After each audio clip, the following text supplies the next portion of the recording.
And now, tonight's presentation of radio's outstanding theater of thrills, Suspense.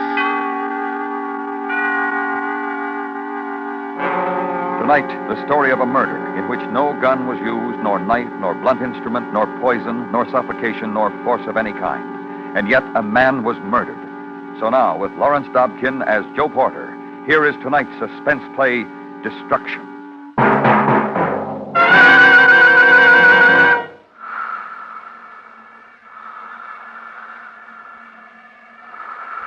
Okay, Doctor.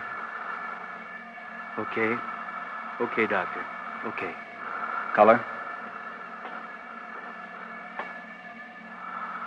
You're going to be all right, Mr. Porter. You were brought here to emergency by ambulance, and you're going to be all right. Color? As good as new. Cyanotic at all? Don't worry about a thing, Mr. Porter. Inject intravenously lanthocide C, being a digitalis derivative and highly recommended in cases of near death. You won't die, Mr. Porter. As, for example, when a man collapses in the streets, coronary seizure on the streets.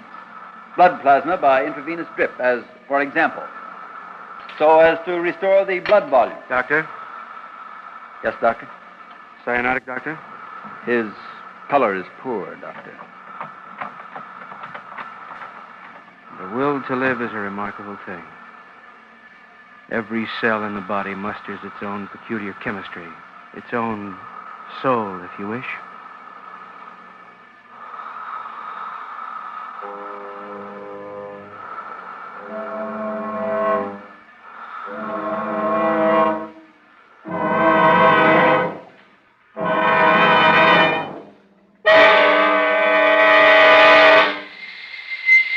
Joe! Why don't you come in and get your breakfast, Joe?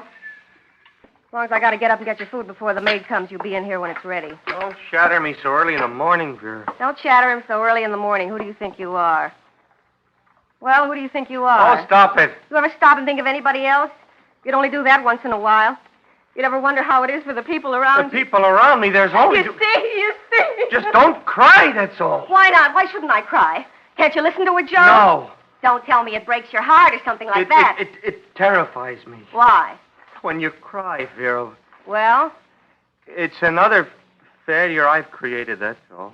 Well, listen to him. Walked into the kitchen this morning, my wife looked at me and she began to cry. Your coffee, you want juice or something? What do you want? Why did you cry, Vera? Oh, Please, tell me. some juice. Please tell me why You want to know what happened to me this morning? Yes. All of a sudden, you turned into a small man in an undershirt. Well, it's hot. You wouldn't understand if I told you. Yes, I would. Small man in an undershirt, like somebody I'd never seen before, a stranger. And I know you're not a stranger. You're what my life is up to now. Oh, no. Oh, no, it isn't. Oh, no, Once I it loved isn't. you, and this is what it's gotten me. Little man, little failure in an undershirt. Did you hear what I said? I said, oh, no, it isn't. What are you talking Don't about? you think I know? What are you talking about? Stupid or something. What are you talking The about? guy that comes around. Stupid or something. What do you think? I don't know or something? So? So? Yeah, so what? You don't care that I know? I said so what, didn't I? Yeah, you did. You want to leave me? I don't know. I got to keep seeing him, Joe. I don't love you anymore. I don't care a thing for you. Nothing? Huh? Joe, just not a thing. After 10 years, now I'm like dirt? I worked my head off so you can have a mate. I can't even get my socks darned. You sit around all You day. want to whip yourself with it? Yeah, just like dirt. Less. Okay. Yes, Joe, to let you know where you stand. You want me to tell you some things about yourself. You want me to... You're a very little man, Joe.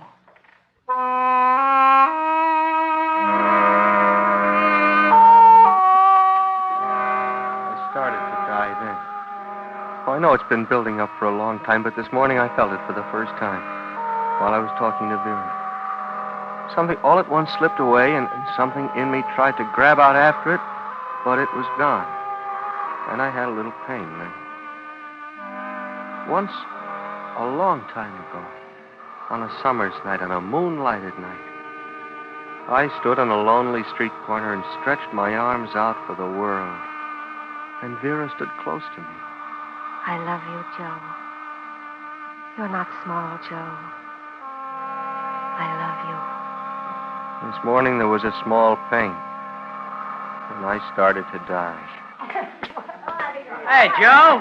Oh, hi, Herb. Hiya. How's tricks? Fine. Everything great, huh? Yeah. Excuse me. Everything great, huh? What's the matter with you? With me? With me? Yeah, something funny? I'll tell you. Don't worry.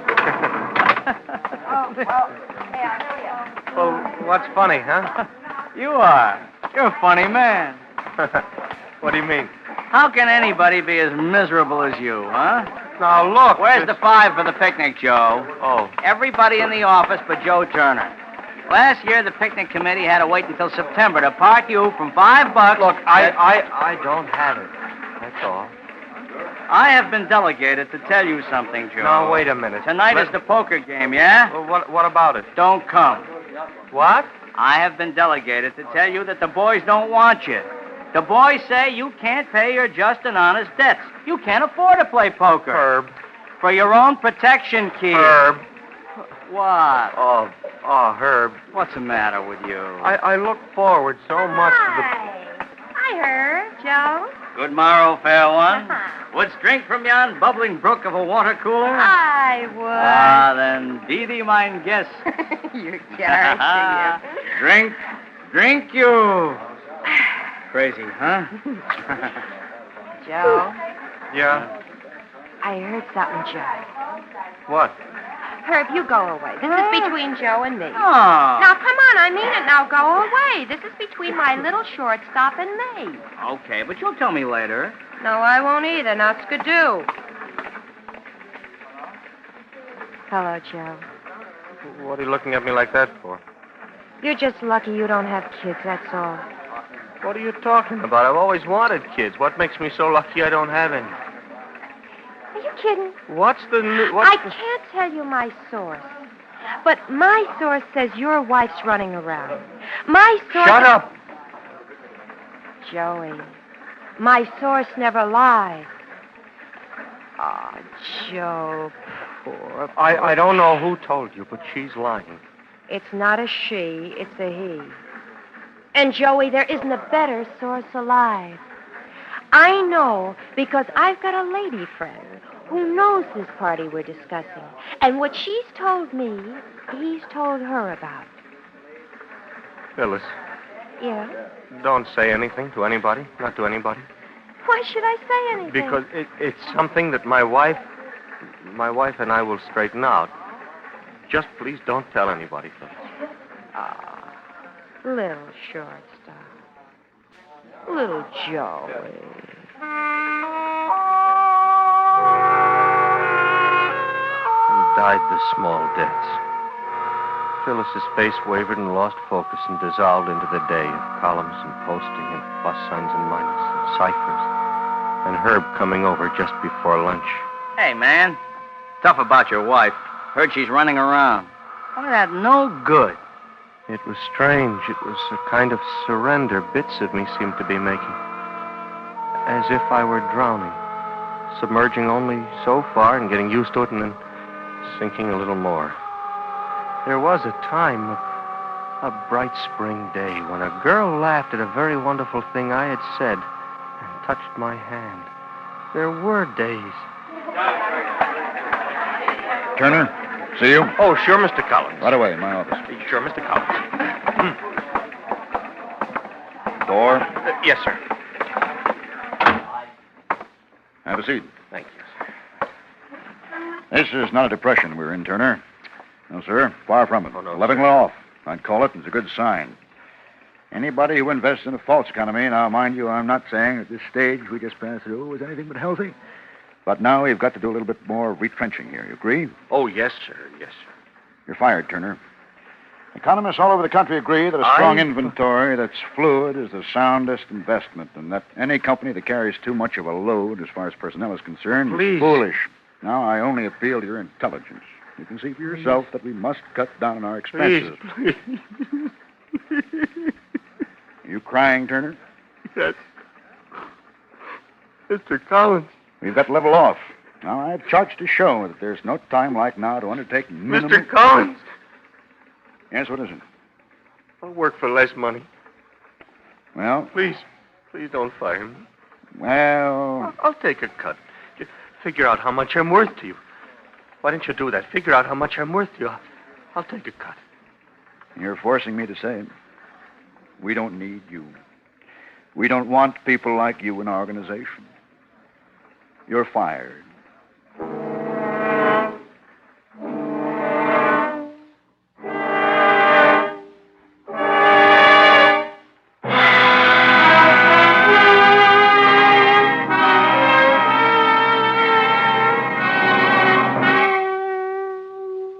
You are listening to Destruction, tonight's presentation in radio's outstanding theater of thrills, Suspense.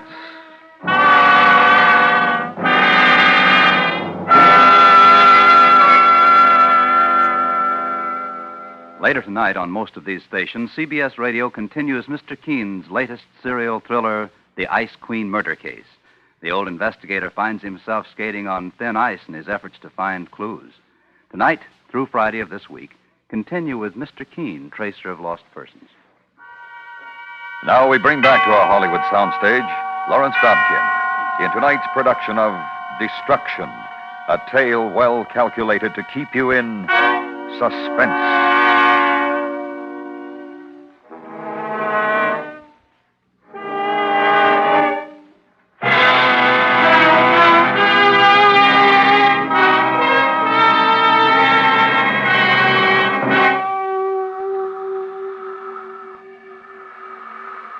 Dr. Landis. Yes? Mr. Turner's cyanotic, the bluish color indicating lack of oxygen. Yes. It seems to me only a thought, but it seems to me You had a thought, Doctor? as if Mr. Turner had no will to live, or the want, or the desire. I don't know. I wouldn't... I'll prepare the syringe.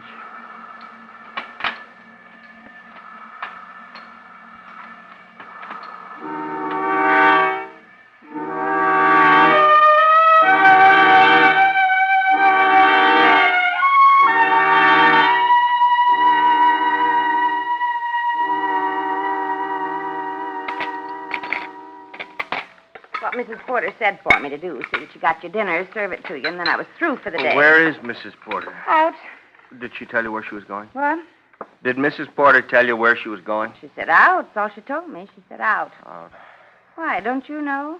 Didn't she call you up at the office? This keeps you overtime, doesn't it, Thelma, staying on to serve my dinner? Mrs. Porter talked to somebody on the telephone. I thought sure it was you, the way Thelma, I was ironing her things in the kitchen. I didn't hear the words, just that kind of soft laugh Mrs. Porter has sometimes when she's talking on the phone. I didn't hear the words, but I sure thought it must be you she was talking to. It was. Then she went into the bedroom and called out to me to iron that silk blouse first. That frilly one Yeah. cut low Yeah. off the shoulder. Yes. You know. Yes. Oh, you sure got an attractive wife, Mr. Porter. And we two get along real fine. Thelma. It was around 4 she went out, smelling pretty and looking real nice. I said, you have a nice time now, Mrs. Porter. Didn't tell you where she was going, huh? Talked to you on the phone? Thelma. Well, I guess I'll be going. Nothing more. No, why don't you stay a little while? We'll talk. I hate to eat alone. I'll be through eating in just a few minutes. You could clear the table and maybe wash the dishes, and by then Mrs. Porter will be Not home. me, Mr. Porter. She's already paid you the extra. Not me. Besides, Besides what? if I was you, I'd go to a movie or something. Mrs. Porter's not liable to get home until real late. That's what she said to me. She said, tell him not to wait up.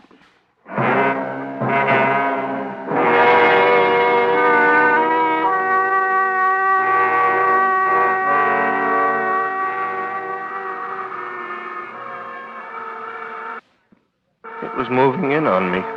All the dying that had happened to me during the day moving in. Adding up. Very close now. The emptiness, the stillness left behind when she walked out of the house. and the quick dark of nightfall speeding through the rooms now, moving in on me, and the sigh of wind close to my ear. And farther away, the silence somehow, quivering, trembling somehow through the grass and on the leaves in the yard outside. And it was close to me as I went into another room, to the closet that held Vera's clothes, that held the perfume she wore and the scent of seasons long dead, and seasons dying even now. And back into the room. A room where a long time ago... Oh, Joey, baby, look what you've done. You made me drop my mirror.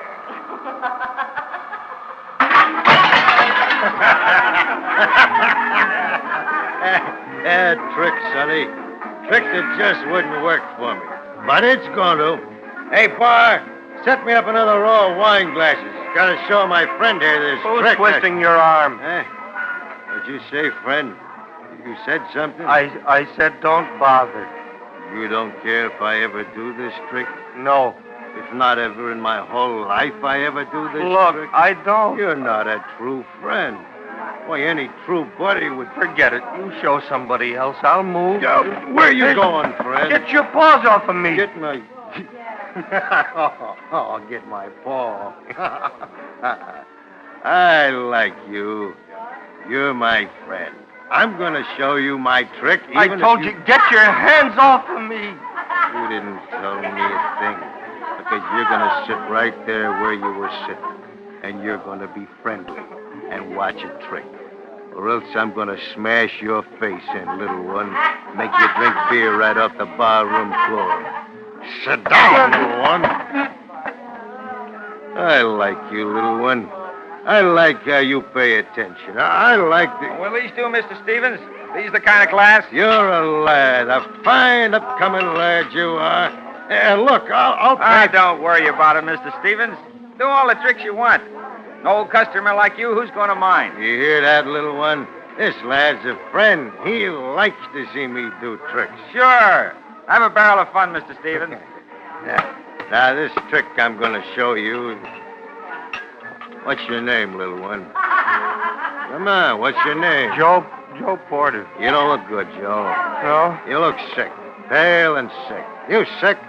No. You're sick. Oh, look, mister, please, just... You want to tell me something, Joe? Because I'm listening. It's like you said. I don't feel too great. All I want to do, mister, is sit here and have a quiet drink. What eats you, Joey? Nothing. It's not any. Girlfriend? No. Wife? You're the type who's got a wife, little one, and if you got a thing going... Leave me alone! Joey.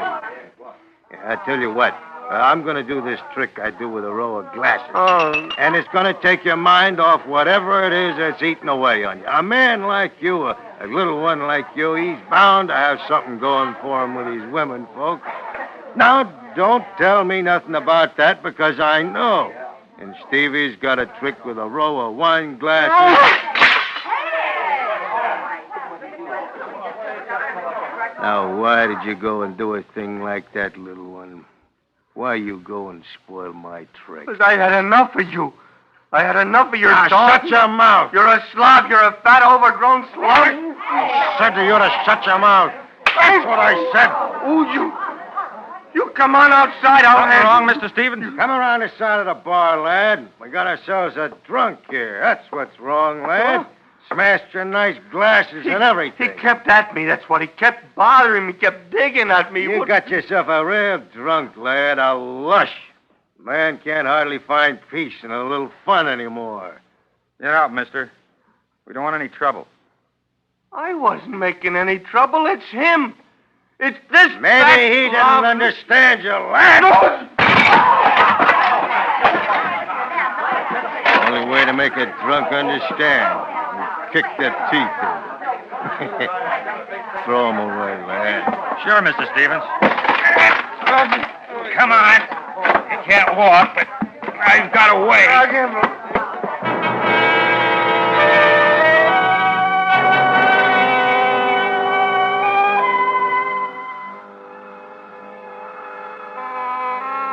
He dragged me out. Threw me into the gutter. A man and a young woman walked by, arm in arm. A girl, really, with the nighttime soft on her face. She tugged at his sleeve and stopped him. And they looked at me. Look what I found, Dickie, a drunk. Yeah, A drunk in the gutter. Is that's where the wine leads, straight to the gutter. that what he is, a wino? Boozer, wino, guy in the gutter. Oh. Hello, Mr. Wino. Hello, down there, Mr. Boozer. Well, let's go, baby. There's sights and sights. I want to see sights and sights. Good night, Mr. Wino. Sleep tight, Mr. Boozer. Sleep tight. Wake up bright. Come on.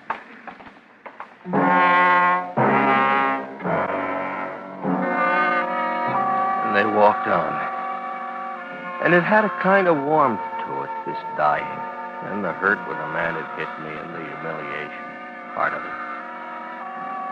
A manner of dying that had begun a long time ago, far off time ago, and became the man of the tricks and a girl with sights to see. And along the gutter the question ran, how much longer now? How much further to die? Wonder and a warmth to it. Mister? You're hurt, mister? Oh, you're hurt. Your face. Baby, poor baby. Oh. And a gentle touch on the hurt. You've been in a fight. You've been drinking and getting a fight. You shouldn't, not a fellow like you. Nice-looking fellow like you. Let me help you. I want to. Honest, I want to. She helped me up. Maybe you ought to wash up a little, dust yourself off. A fellow like you oughtn't to go home looking like a wall hit him. A man like you.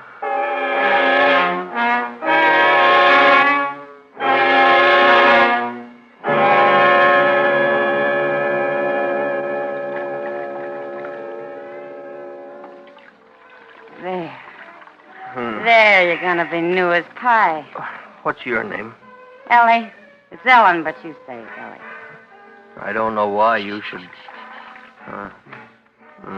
Feels nice, huh? Ellie's doing nice, huh? Yes, but I don't... Now, you're new as pie. I'll get this stuff out of the way. What's yours? What? What's your name, foolish? Joe. Hi, Joe. Hi.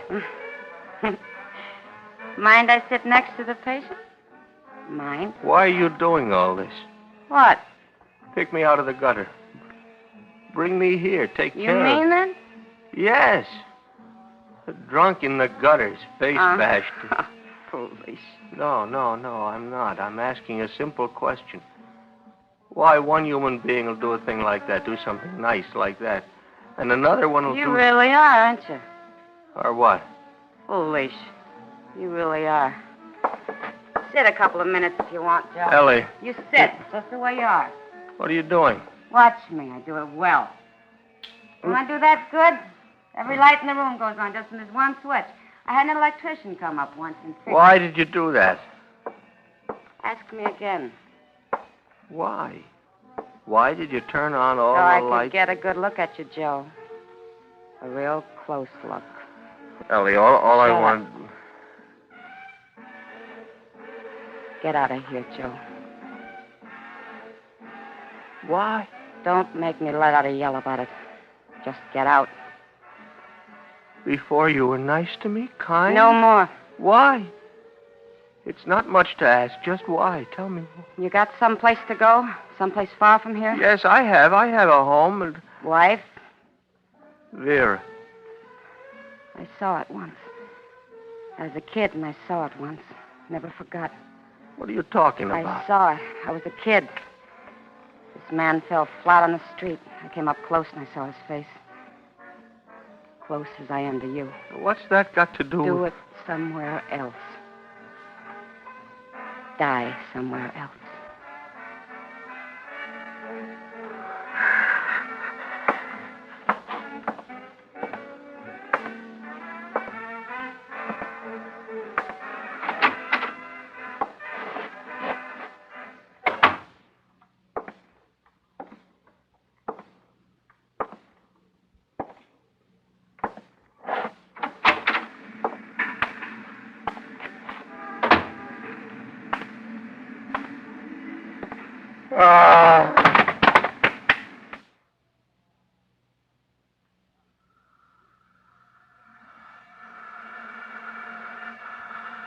Landis, quickly. Norepinephrine should have. Normally it would have, but it didn't. No response to it. The blood volume. No longer a question of that. Then Down to side C, plasma, norepinephrine, and the one medication we cannot give, beyond our power to give. But his body seems to have lost the will to live. There's a chemistry that kills that we know nothing about.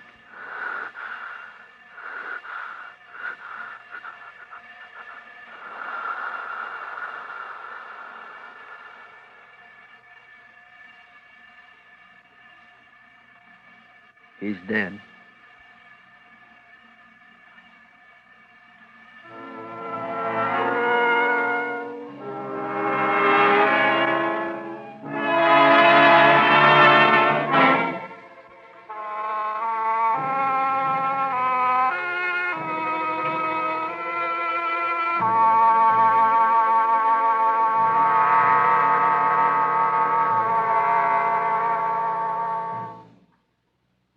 Suspense, in which Lawrence Dobkin was starred in Morton Fine and David Friedkin's story, Destruction. This Thursday night on CBS Radio, Kathy and Elliot Lewis will be on stage with an original thriller titled The Telegram. The Lewises paint a startling, believable picture of a young married couple spending a harrowing night with an unopened telegram. Listen for it, Thursday night. Next week, the story of a woman, a most attractive woman, who learns to her discomfort that even the smallest of arguments could lead to her death. That's next week on Suspense.